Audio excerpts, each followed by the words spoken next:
Ternyata blokir rekening itu gampang ya. Level selanjutnya adalah blokir rekening koruptor. Yuk, bisa yuk. Bagaimana Islam memandang korupsi? Korupsi itu adalah kejahatan yang tidak biasa. Karena itu kemudian ada yang menyamakan korupsi itu dengan pencurian, meskipun kita tidak sepakat. Karena korupsi itu lebih dahsyat daripada sekedar pencurian.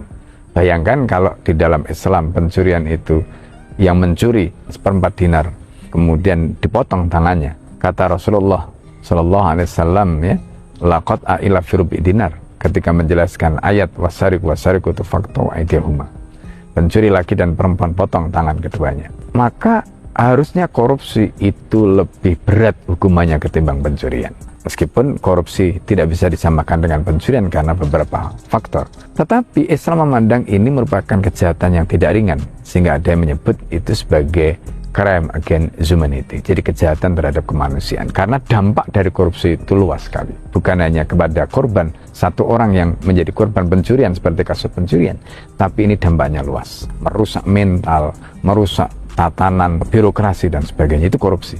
Nah, karena itu pertama Islam ketika bicara soal bagaimana memberantas ini dilihat dengan menggunakan asas yang disebut pembuktian terbalik.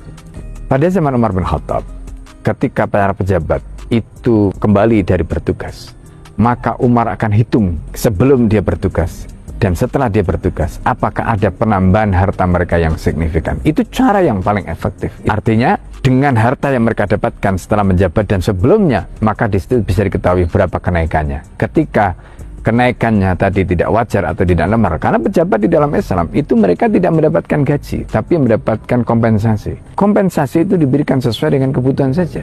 Nah, karena itu ketika ada pertambahan kekayaan yang tidak logis, maka ketika itu khalifah bisa memastikan bahwa ini adalah cara yang didapatkan dengan cara yang tidak benar. Termasuk diantaranya ketika pejabat itu menggunakan pengaruhnya.